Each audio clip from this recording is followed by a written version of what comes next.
A seller sells samosa at the rate of 10 per samosa. His cost is rupees 7 per piece. Then profit he earns is rupees 3. On the day he sells 100 pieces at the rate of 10. Then total revenue he earns is rupees 1000. Profit is here 300 rupees.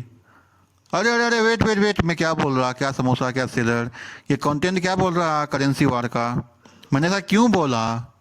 Video को end तक देखिएगा, video को end तक देखिएगा, video को end तक देखिएगा। Hey guys, welcome back to our channel Aakash Raj creations. मैं हूं आकाश राज, आप लोग का दोस्त। Today we will talk about topic currency war. Currency war के मीनिंग को देखेंगे, इसके कंसेप्ट को समझेंगे, ये है क्या, इस वीडियो में हम लोग देखेंगे। ओके, एग्जाम्पल के साथ इस टॉपिक का डेप्थ एनालिसिस करने वाले हम लोग। वीडियो को एंड तक देखिएगा, वीडियो को बीच में छोड़ के नहीं जाइएगा, तभी ये कॉन्सेप्ट आप लोग को समझ में आने वाला है। ओके, इनका अगर आप लोग इन्वेस्टमेंट करते हैं इस वीडियो पे, तो आप लोगों को रिटर्न में एक नॉलेज का एक अच्छा रिटर्न ही मिलने वाला। ओके, तो देर किस बात की, आइए देखते हैं इस वीडियो को। जय हो। Currency war refers to a situation where a number of countries seek to deliberately depreciate their domestic currency to enhance their economy and to gain competitive advantage. Currency war में कोई नेशन अपने currency को जानबूझ के depreciate करते हैं, default करते हैं, ताकि उनका प्रोडक्ट सस्ता दामों में एक्सपोर्ट हो सके। Here now we will understand the meaning of foreign exchange rate. What is meant by foreign exchange rate? Okay, foreign exchange rate refers to rate at which one unit of currency of a country can be exchanged for number of unit of currency of another country. समझ में आया? देखिए, अगर if $1 equal to 75.16 paisa, तो ₹1 equal to कितना dollar, equal to 0.0113 cent. अब cent क्या है? That is 100th of $1। Okay, why a country weakened their currency.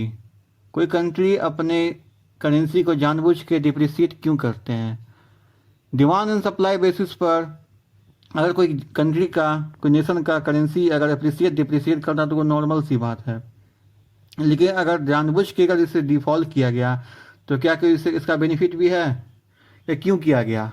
आइए इसे पॉइंट में देखते हैं। पहला सबसे रीजन है export become cheaper to foreigners.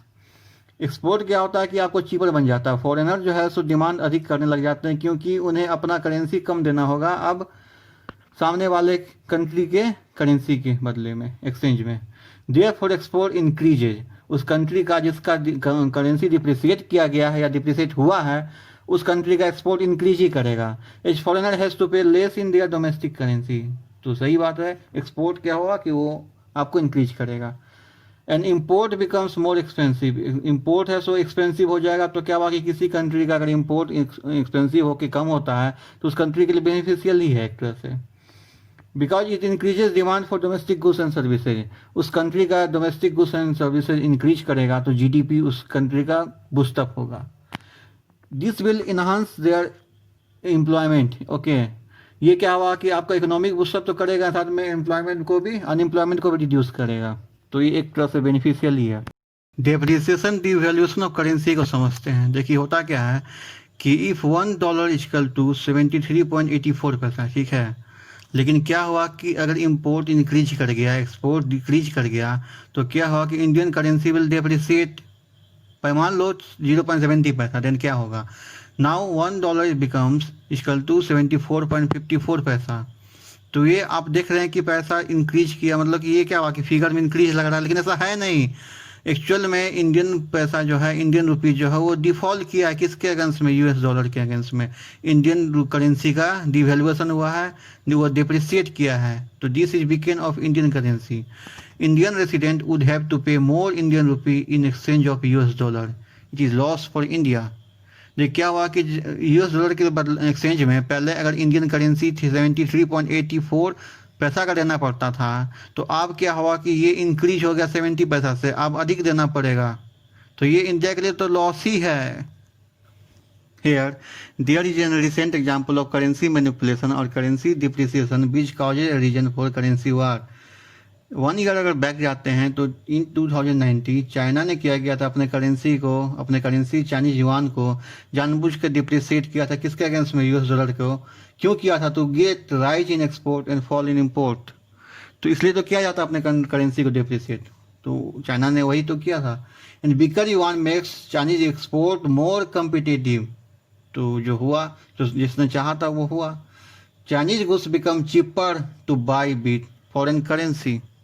अच्छा, देखिए, कोई अगर गुड्स एंड सर्विसेज का अगर कोई सेलिंग इंक्रीज करना है तो वो कैसे किया जाएगा? सबसे अच्छा एक आसान उपाय है कि उसका प्राइस कम कर दो। प्राइस कम करने से क्या होगा कि वो डिमांडिंग में आ जाएगा एंड जो परचेजर होंगे वो डिमांड अधिक करेंगे, बिकॉज उनके पॉकेट पर आप जो है लोड है वो कम पड़ने वाला। तो आइए एक एग्जांपल समझते हैं कि ये ऐसा क्यों होता है। A seller sells samosa at the rate of 10 per samosa, okay. His cost is rupees 7 per piece, then profit he earns is rupees 3. On a day he sells 100 pieces at the rate of 10, then total revenue he earns is 1000 and profit he makes is 300 rupees, okay. अभी देखिए, अभी सब कुछ एक normal सा activity चल रहा था। एक सेलर समोसे को बनाता है, उसे सेल करके प्रॉफिट अर्न करता है, वो नॉर्मल एक्टिविटी है। लेकिन उसने क्या चाहा कि अपने प्रॉफिट को इंक्रीज किया जाए, एंड प्रॉफिट को इंक्रीज करने के लिए उसने क्या किया, अपने प्राइस का जो है सो उसने डिफॉल्ट कर दिया, प्राइस को रिड्यूस कर दिया, डिप्रिसिएट कर दिया। तो समोसा का प्राइस जो पहले 10 रुपीज़ पर पीस था वो अब हो गया 9 रुपीज़ 50 पैसा, ओके। 50 पैसा से उसने डिप्रिसिएट किया अपने समोसे के वैल्यू को। और कॉस्ट जो था 7 पर पीस वो वही रह गया, रिमेनिंग, ठीक है, remaining same. And he selling quantity increases to 126 pieces. देखिए, 50 पैसा कम करने से क्या हुआ, डिप्रिसिएट जो अपने वैल्यू को किया समोसे का, उससे क्या हुआ कि इसका क्वांटिटी क्या हुआ, सेल का इंक्रीज कर गया। तो देखिए अब प्रॉफिट कितना ही अर्न करता है। तो इसका प्रॉफिट जो है सो अब कितना हो गया, 1197 एंड कॉस्ट इसका आ रहा है 882। तो प्रॉफिट कितना अर्न कर रहा है? तो ये प्रॉफिट इसने अर्न किया 315 rupees. It means by reducing the price of samosa he earns more. इस देखिए, अभी हम लोगों ने देखा कि समोसे के एग्जांपल से कि एक सेलर ने क्या किया, अपने समोसे के वैल्यू को डिप्रिसिएट किया 50 पैसा से, तो उसका क्या हुआ कि प्रॉफिट जो है सो इंक्रीज कर गया। तो similarly is in the case of devaluation of currency also. Currency के केस में भी सेम यही एग्जांपल वर्क करेगा। Why the devaluation of currency a nation earns more from increase in export and fall in its import. कोई country अपने currency को default या depreciate करते हैं तो ऐसा क्यों करते हैं, उन्हें क्या मिलता है ऐसा करके? आइए इस एग्जांपल से देखते हैं कि whether devaluation of currency is beneficial और नॉट। एक मिस्टर बीन है जो यूएसए में रहते हैं। He wants to purchase Madhubani painting from Miss Sonali Shrivastava who is an Indian resident. वो इंडिया में रहती है मिस सोनाली, ओके।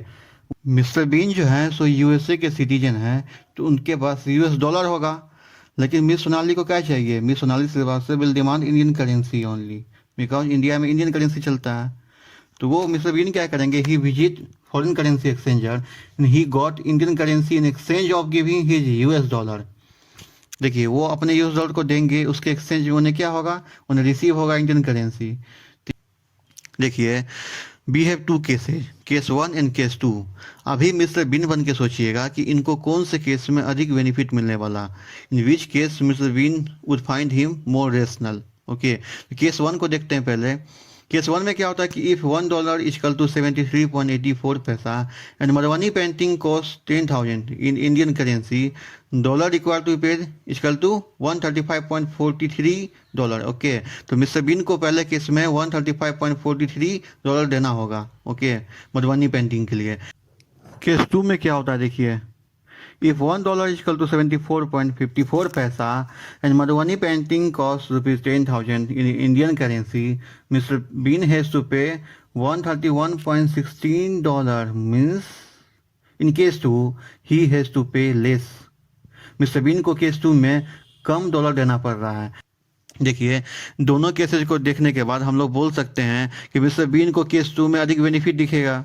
तो ऐसा सिचुएशन अगर होता है तो मिस्टर बीन के लिए बेनिफिशियल है। तो इस तरह से क्या होगा कि इंडिया का एक्सपोर्ट इंक्रीज कब करेगा, जब इंडियन करेंसी वीकेंड होगा।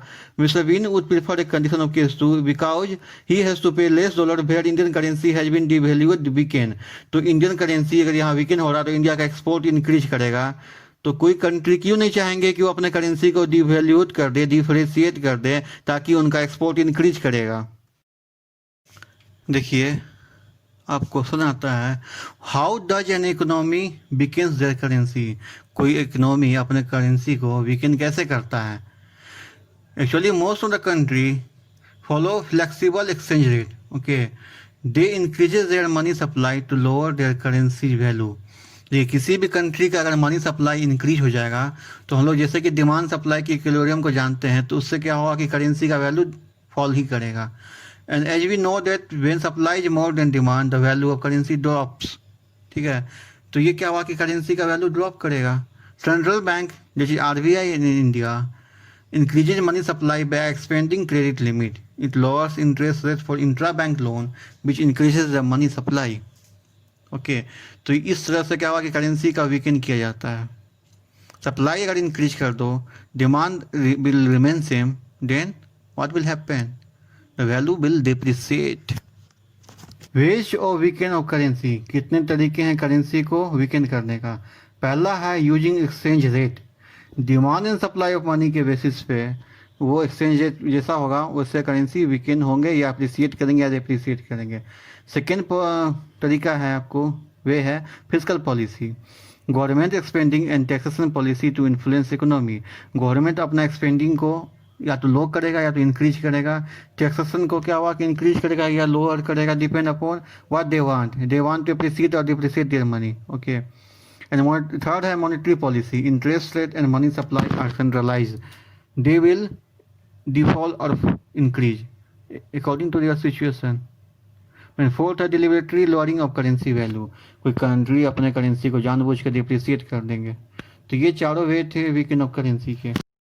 करेंसी वार का कोई इशू भी है या कोई प्रॉब्लम भी है, तो उसे आइए देखते हैं, समझते हैं. देखिए हुआ क्या, in policy of weakened currency by country will demand for more money. It will increase supply of money. Central bank has to print issue more currency. किसी भी इकोनॉमी में, कंट्री में सेंट्रल बैंक ही प्रिंट करता है, issue करता है currency note को. तो सप्लाई कैसे इंक्रीज होगा? सेंट्रल बैंक को अधिक से अधिक प्रिंट करना होगा करेंसी नोट को. Okay, and more supply of money in market increases the purchasing capacity, purchasing power of people which tend to increase in demand and give a situation of inflation in near future, and inflation is bad too for economy. Inflation किसी भी country के लिए अच्छा नहीं होता है. Okay, तो फिर उसको बाद में लोअर किया जाएगा. तो करेंसी वार का देख लिए आप डिमेरिट क्या है, वो फ्यूचर में क्या हुआ कि आपको इन्फ्लेशन दे के आएगा. Thanks for watching this video.